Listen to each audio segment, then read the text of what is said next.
Live life so that you create good vibes. The good vibes.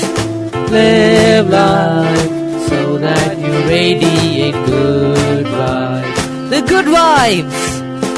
Live life so that you generate good vibes. The good vibes. Live life so as to emanate good vibes. The good vibes. Spread the message of your life with good vibes. With good vibes. With good vibes. Welcome to the Good Vibes Podcast. Hey my friends, and welcome to this episode of the Good Vibes. I'm super excited that you are over here. Today we will continue on our journey of evolved learning.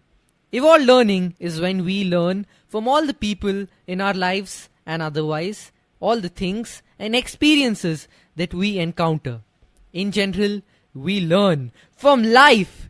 So get pumped up now to feel alive with the good vibes. Hey my friends, and welcome to this episode of the Good Vibes. Today I'll be telling you one more lesson I learned from this teacher that has been teaching me so much through its activity. This teacher is swimming for me. Every time I go to swim, I'm actually playing a game with myself. I'm in my mind. I have to really focus and I get real clarity. And I get thoughts and insights while swimming. It's like my meditation. So, while swimming this time, I found that there is a different level of playing a certain game. Let me give you an in-depth description of what is actually happening. So, during swimming, initially I was able to do just 6 lengths of a 50-meter pool. And I realized that I was getting tired because of a mental game. I was training myself to feel tired after every length of mine. And it became a struggle. And I decided I needed to change things because I was able to run pretty well. I was able to run 5-10 kilometers without any difficulty. But I wasn't able to swim more than 150 meters of the pool. That was the same thing, but in a different arena. That was water. So why was it so tough? I realized that it was all a mental game. I was playing it differently. I was training myself to feel tired. So I started changing that, and then it became better and better. And now I can do 40 lengths without... it is a little uncomfortable sometimes, but now I'm training myself to get over that discomfort. I'm training myself to get over the feeling of feeling tired or uncomfortable, such feelings. So, when I saw myself doing this, I would always hear myself saying, "Oh, one more lap. I would just go through the motions. I would some laps would be like, oh, just finish this lap to finish the whole swim, because if the goal is finishing 20 laps, I'd be in lap number 13, 14, 15. I would be swimming just to reach lap number 17, 18, 19. And what this was doing is it was getting me more sloppy. My hand wasn't going with the same power that would get me to swim faster. My legs weren't kicking with the same intensity as I would in the last lap. And my whole body would react to water and swimming as if it didn't want to do it. Sometimes while swimming, I didn't feel like swimming at all. I was in the pool and I was swimming, but I really didn't want to swim. And one day I met one of my old friends at the pool. And he's a really, really good swimmer. And I asked him, don't you feel tired or discomfort in the pool? His reply was never. And then I was taken aback. I said, how can this be that there's this person who never feels uncomfortable in the pool, and there's me who makes this whole journey of swimming a little uncomfortable rather than something that would be comfortable, like sitting and breathing or just running. And I said, okay, let me swim with you. And he swims really fast, so I was just trying to catch up. And then I saw myself pick my pace up because I wanted to be at par with him. And I started putting on the strides. I started kicking my legs well. And then finally I was at par with him. And I realized that the difference between my old version of swimming and this version in which I was swimming with him was that in the second version, when I was swimming with him, I was deciding to swim. I was actually swimming. It was me who was deciding to swim. It was not that swimming was happening to me. It was not that I was in the pool and incidentally I'm swimming. No, it was I'm deciding to swim. And just that gave me a new sense of control. So now when I'm tired and I don't feel like swimming, if I just tell myself, I am deciding to swim, then it brings back some energy and I am able to go through the same swimming experience with more comfort and ease. So let's relate this with your life. Are there any areas in your life where you're going with the motions, where you're just letting things happen? Of course, you may have placed yourself there, and it could also be something that you're truly passionate about. But when you forget to put in the essential ingredient, that is passion, some things just end up happening and you feel detached from it. You don't feel a part of the game anymore. You feel like a spectator who's watching things happen because you're not enjoying the process completely, because you're not being associated with the process. Take, for instance, my swimming was the same.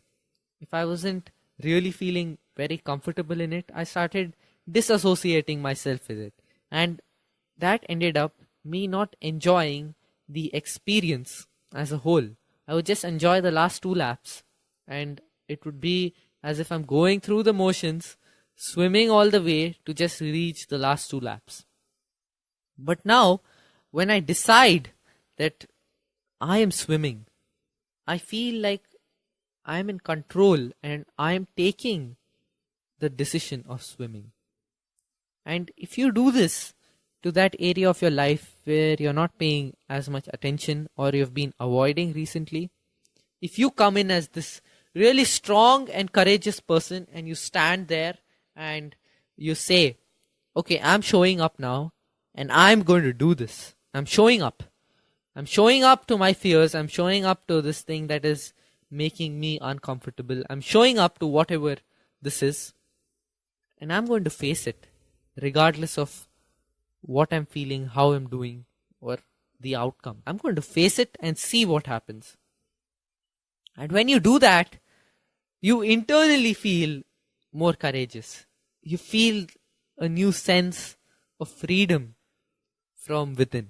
You feel freed because you took that step for yourself and you're closer to long-term happiness, to much greater progress, to intensified levels of satisfaction.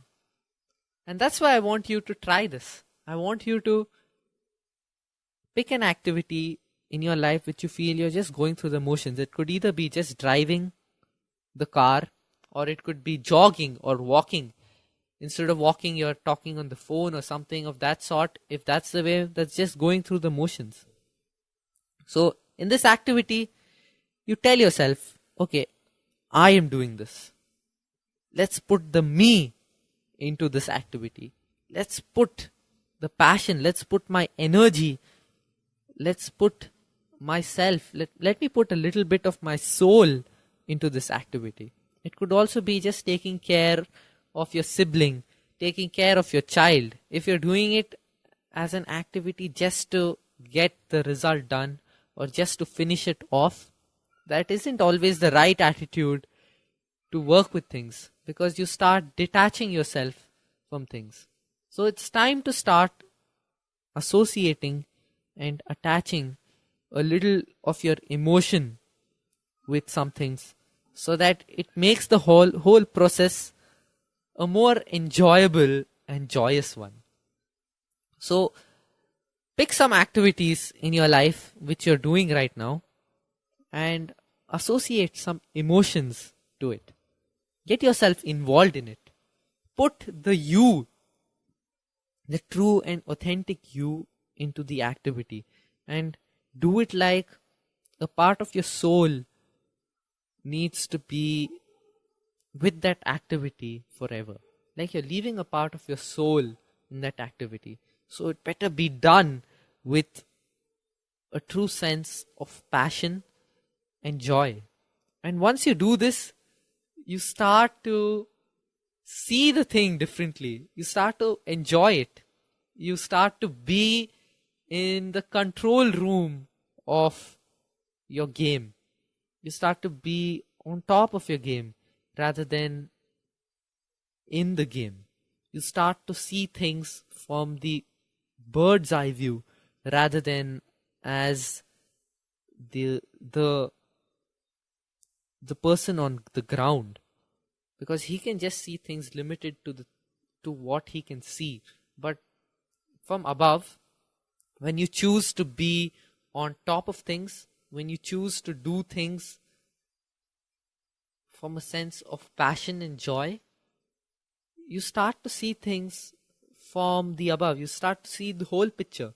Maybe you're feeling uncomfortable somewhere, but you definitely see that this discomfort is going to help you somewhere in the process, somewhere in the journey of life. Somewhere it's going to help you, and that's why you don't mind doing it anymore. Rather, you start to enjoy doing it because you get an overview of life. You get a different perspective of things when you truly decide to do it.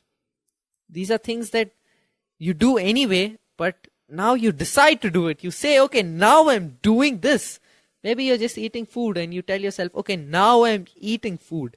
And then you eat food and then you'll feel more satisfied. You'll feel more fulfilled. You'll feel really grateful for the meal that you just had. And there's so many other things that you need to experience. So I encourage you to try out this activity like I have done now. I have brought myself into this podcast like I'm leaving a part of me with this podcast. I have told myself I'm bringing it in. I'm bringing it on. And I brought myself this, what you're hearing my voice right now, it's a part of me which I am giving and serving with this podcast. And it brings a heightened sense of happiness, joy, engagement, and connection with life. And that's essential for living and leading a happy life. I hope you enjoyed this podcast. I'll meet you again next time. Hey my friends, did you enjoy this podcast? If you did, do rate, review and subscribe to it on iTunes or whichever app or application you are using. And if you feel someone in your life needs to hear this message, don't think twice about sharing it. Or if you feel this inspires you to record one of your own podcasts, go ahead and spread the good vibes. Spread the message of your life.